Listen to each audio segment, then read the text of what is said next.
নমস্কার বন্ধুরা, সবাই কেমন আছেন? আমি সঙ্ঘমিত্রা সাহা আর আপনারা দেখছেন আদ্রিস মশলা কিচেন। আজকে আমি আপনাদের সামনে রান্না করে দেখাবো গুড় দিয়ে আমের আচার। কি জিভে জল চলে আসলো তো নামটা শুনেই? সত্যিই তাই। এই গরমের সিজনে কাঁচা আম বাজারে আসতে না আসতেই মনে হয় কখন আমের আচার খাবো। আবার সেটা যদি হয় গুড় দিয়ে, বেশ একটু মিষ্টি মিষ্টি, টক টক, ঝাল ঝাল, দারুণ হয়। তো চলুন শুরু করছি গুড় দিয়ে আমের আচার, যেটা কিনা আপনারা এক বছর আপনারা এটা বাড়িতে স্টোর করে রাখতে পারবেন কোনো ঝামেলা ছাড়াই। মানে কোনো কিছু সমস্যা হবে না, নষ্ট হবে না, সেইভাবেই তৈরি করা হবে। তো এর জন্য আমরা নিয়ে নিলাম আম। কাঁচা আমটাকে কিন্তু আগে ধুয়ে তারপরে কিন্তু কাটবেন এবং কেটে 3-4 ঘন্টা এটাকে কড়া রোদে একটু শুকিয়ে নেবেন। আমরা এখানে কড়াই নিয়ে নিয়েছি। কড়াইটা ভালোভাবে গরম হলে এর মধ্যে আমরা দিয়ে দেবো 3 গ্লাসের মতন জল। আর এই জলটা দেওয়ার পরে আমরা দিয়ে দেবো গুড়। এই জলের সাথে গুড়টাকে আমরা মিশিয়ে আমরা একটা লিকুইড বানিয়ে নেব। তো চলুন, জলটা আমরা দিয়ে দিয়েছি। যেই একটু গরম হবে তারপরে আমরা দিয়ে দেবো গুড়। তো আমরা এখানে গুড় দিয়ে দিচ্ছি। দেখুন, যেহেতু এরকম ডেলা টাইপের গুড়, তাই জন্য কিন্তু আমরা জলের সাথে মিশিয়ে এটাকে লিকুইড করে নিচ্ছি। তো আমরা এখানে সব গুড়গুলোকে দিয়ে দিয়েছি। প্রায় 6টার মতন ডেলা নিয়েছি, প্রায় 600 গ্রামের মতন আমরা এখানে নিয়েছি গুড়। এই গুড়টাকে আমরা ভালোভাবে নেড়ে চেড়ে লিকুইড করে নেব। তো দেখুন, সব গুড় কিন্তু আমাদের গলে গেছে। তো এটাকে ভালোভাবে ফুটতে দেবো। খুব বেশি পাতলা আর খুব বেশি গাঢ় করব না, একতার এইসব করব না, কিন্তু একটু হালকা গাঢ় হবে, যেটা জলের মতন পাতলা অতটা না, হালকা একটু গাঢ় হবে। আবার খুব বেশি গাঢ় হবে না, কারণ আমরা তো আমের সাথে এটাকে জাল দেবো, যাতে আমটাকেও সেদ্ধ হতে হবে। বেশি আঠালো হয়ে গেলে আম সেদ্ধ হবে না। তো দেখুন, আমাদের গুড় তৈরি হয়ে গেছে। আমরা এটাকে ছেঁকে নিলাম। দেখেছেন তো কত নোংরা বেরিয়েছে? তো অবশ্যই কিন্তু গুড় এইভাবে করলে কিন্তু ছেঁকে নেবেন। তো আমরা এটাকে আলাদা করে সাইড করে রাখছি। এইবারে আমরা দিয়েছি 2 চামচের মতন সর্ষের তেল। তেলটাকে ভালোভাবে গরম করে নেব। আর তেল গরম করার আগে কিন্তু অবশ্যই আপনারা কড়াইটাকে ভালোভাবে গরম করে নেবেন।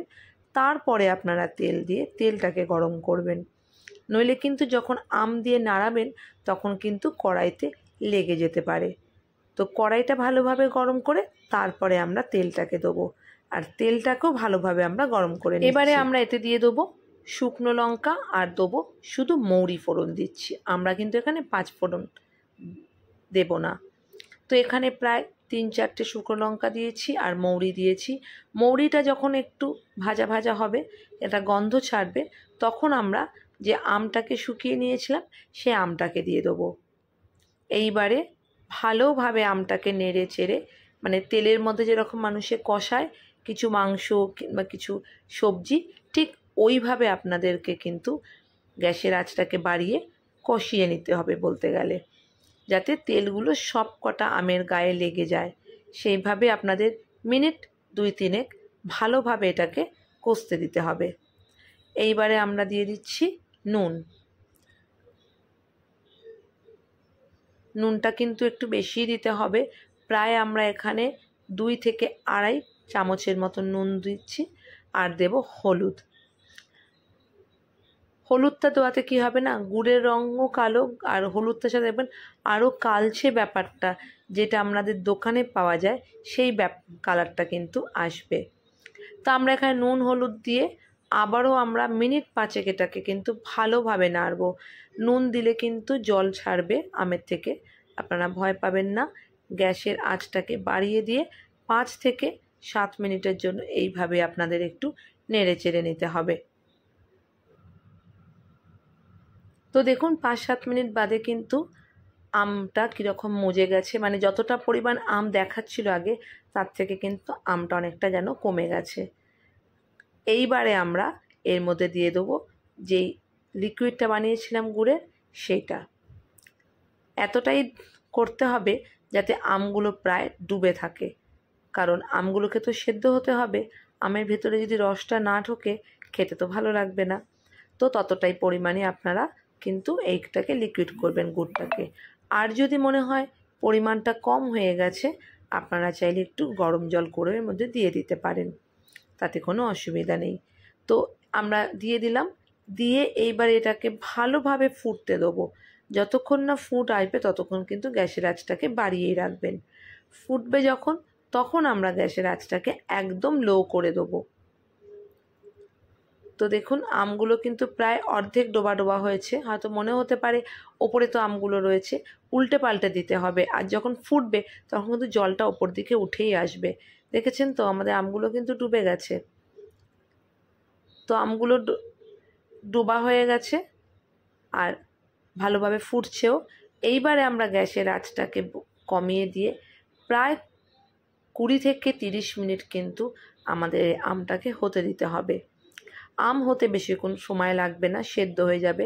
কিন্তু এই যে রসটা ভেতরে ঢুকবে যখন আমরা খাবো, খুব আমের ওই আঠিগুলোকে যখন মুখে রেখে খাবো তার মধ্যে থেকে রস বেরোবে, এই ব্যাপারটা আনার জন্য কিন্তু আপনাদেরকে প্রায় 30 মিনিটের মতন গ্যাসের আঁচটাকে কমিয়ে রেখে দিতে হবে।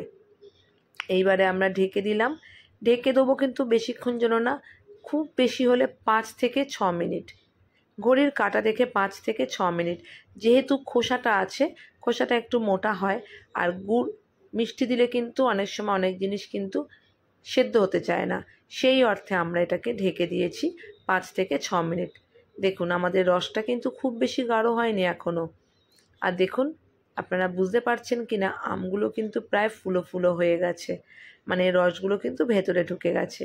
এইবারে আমরা আর ঢাকবো না, এইভাবে আমরা ওই যে বললাম আগে 30 মিনিটের মতন কিন্তু 20 থেকে 30 মিনিটের মতন এটাকে মিডিয়াম রেখে দিতে হবে, যতক্ষণ না আমের রসটা প্রায় অর্ধেক হয়ে আসে। গ্যাস বাড়িয়ে কিন্তু আমের রসকে, এই গুড়ের রসটাকে কিন্তু অর্ধেক করবেন না, গ্যাস কমিয়ে দিয়ে গুড়ের রসটাকে কিন্তু অর্ধেক করতে হবে। আর আমাদের যেহেতু এখন আমগুলো সেদ্ধ হয়ে গেছে, ফলে এখন আমরা গ্যাসের আঁচটাকে একটু বাড়িয়ে নেবো। ভালোভাবে ফুটছে, আবার একটু মিডিয়াম করে দেবো যাতে ওপরে আমের রসগুলো চলে আসে। তো দেখুন কথা বলতে বলতে আমাদের কিন্তু আমের ওই রসটা কিন্তু প্রায় অর্ধেক হয়ে গেছে, আর আমগুলো দেখুন ফুলো ফুলো হয়ে গেছে।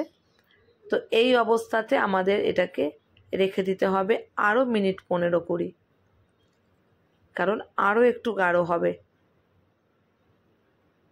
তো বন্ধুরা, আমার এই রেসিপিটা যদি আপনাদের ভালো লাগে অবশ্যই কিন্তু আমার চ্যানেলটি সাবস্ক্রাইব করবেন, শেয়ার করবেন, আর পাশে থাকা বেল আইকনটা কিন্তু প্রেস করবেন, অল বাটনটা, যাতে আমার এই রান্নার রেসিপিগুলো আপনাদের ঠিক সময় নোটিফিকেশানটা চলে যায়।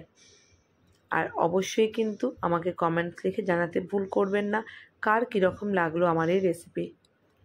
তো দেখুন এই এক তারের মতন কিন্তু এখনও হয়নি, ফলে এই গুড় কিন্তু আরও হতে সময় লাগবে। তো আমরা ওইভাবে মিডিয়াম টু লো করে দেবো যতক্ষণ না এই রসটা প্রায় অর্ধেক হয়ে যায়।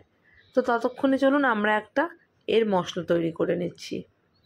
একটা শুকনো কড়াইতে ভালো করে কড়াইটা যখন গরম হবে আমরা এর মধ্যে প্রায় 12-13টা শুকনো লঙ্কা দিচ্ছি। আপনারা যে যেরকম ঝাল খাবেন সেই অনুপাতে কিন্তু শুকনো লঙ্কার পরিমাণ বাড়াতে কিংবা কমাতে পারেন। শুকনো লঙ্কাটা দেওয়ার পরে এইবারে আমরা এতে দেবো মৌরি। আমরা 2 টেবিল চামচের মতন দেবো মৌরি, উঁচু উঁচু করে কিন্তু চামচটাকে নেব।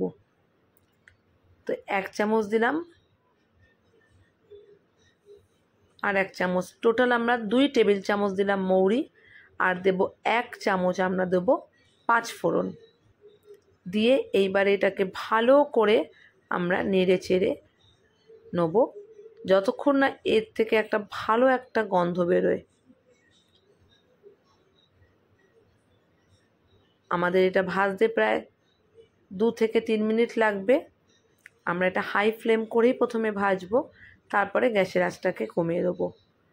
তো আমাদের প্রায় শুকনো খোলায় ভাজা কমপ্লিট আমের এই মশলাটা। এইবারে আমরা এটাকে ঠান্ডা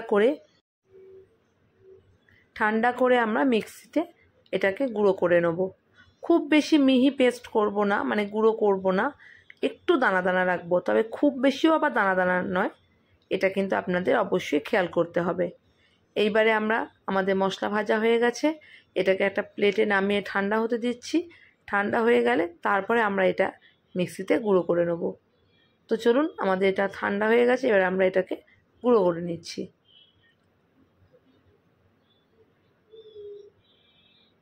তো আমাদের কিন্তু আমের আচারের মশলা কিন্তু তৈরি। এবার দেখুন, ততক্ষণে কিন্তু আমাদের আমের দেখেছেন তো গুড় কিন্তু কমে অর্ধেক হয়ে গেছে, আর আমগুলোও কিন্তু কালার পরিবর্তন করেছে। দেখুন কত গাঢ় হয়ে গেছে। এইবারে আমরা এর মধ্যে দিয়ে দেবো একটু মশলা। এই দেখুন এক তারের মতন হচ্ছে, যতক্ষণ না এক তার দু তারের মতন হয় ততক্ষণ কিন্তু এটাকে জাল দিতে হবে, মানে গাঢ় ঘন হয়ে আসবে। এইবারে আমরা এর মধ্যে দিয়ে দিলাম ভাজা যে মশলাটা করেছি সেই মশলাটা। একটুখানি মশলা রেখে দেবেন, এই ধরুন হাফ চামচের মতন। যখন আমরা নামাবো তখন কিন্তু এই মশলাটাকে দেবো, আর বাকি মশলাটা আমরা এখন দিয়ে দিলাম। দিয়ে ভালোভাবে নেড়ে চেড়ে নিচ্ছি যেন সব মশলা সব আমের গায়ে মিশে যায়। সেইভাবে কিন্তু আপনারা গ্যাসের আঁচটাকে কমিয়ে তারপরে কিন্তু মশলাটাকে মেশাবেন। এই মশলা দেওয়ার পরে আবারও কিন্তু আমাদের এইটাকে বসিয়ে রাখতে হবে, যাতে মশলার সেন্টটা যাতে আমের মধ্যে ঢুকে যায়। তো এই অবস্থাতে আবারও খানিকক্ষণ রেখে দিতে হবে, যাতে আরও একটু গাঢ় হয়ে যায় আমের আচারটা। কি বন্ধুরা, ভালো লাগছে তো? তাহলে অবশ্যই কিন্তু এটা সাবস্ক্রাইব করবেন। এইবারে দেখুন নামানোর যে টাইম এসছে, এইবারে আমরা এতে দিয়ে দিলাম প্রায় 2 টেবিল চামচের মতন ভিনিগার। এটাই কিন্তু আপনাকে সাহায্য করবে আমটা সারা বছর ঠিকঠাক রাখার জন্য। আর যদি আপনারা ফ্রিজে না রাখেন, আর যদি ফ্রিজে রাখেন তাহলে এটা দেওয়ার দরকার হবে না। তবে আম কিন্তু ফ্রিজে রেখে ভাল লাগে না খেতে। বাইরে থাকবে, ঘুরবো ফিরবো, দুপুরবেলা হবে আর আম মুখে দেবো, তার টেস্টই আলাদা। কি তাই তো? কারা কারা আমার সাথে একমত জানাবেন কিন্তু। তো দেখুন আমাদের এই আমের চারপাশ থেকে গুড়টা কীরকম ফুটে উঠছে, আমাদের কিন্তু আমের আচার প্রায় তৈরি। এইবারে আমরা গ্যাসটাকে বন্ধ করে দেবো, আর আমরা ঠান্ডা করে এটাকে বয়ামে ভরে নেব। তো দেখুন আমাদের আমের আচার কিন্তু তৈরি। যখন নামিয়েছি বাকি যে মশলা গুঁড়োটা ছিল 1 চামচের মতন সেটা দিয়ে দিলাম, তাহলে একটা কাঁচা একটা সেন্ট বেরোবে। তো এটা কিন্তু আপনারা চাইলে রুটি পরোটার সাথেও খেতে পারেন, কিংবা রুটি পরোটার থেকেও সকালবেলা পাউরুটির এই ঝোলটাকে নিয়ে, মানে রসটাকে নিয়ে ভালোভাবে পাউরুটির মধ্যে লাগিয়েও কিন্তু খেতে পারেন, দারুণ লাগে কিন্তু। তো চলুন, আমাদের গুড়ের আমের আচার কিন্তু তৈরি হয়ে গেছে। আর অবশ্যই এটা বাড়িতে ট্রাই করবেন। সবার কেমন লাগলো জানাতে ভুলবেন না। আর আমার চ্যানেলটি কিন্তু সাবস্ক্রাইব করবেন, শেয়ার করবেন, পাশে থাকা অল বাটনটি কিন্তু অবশ্যই প্রেস করবেন। তো বন্ধুরা, আবারও দেখা হবে নতুন কোনো রেসিপির সাথে। ভালো থাকবেন, নমস্কার।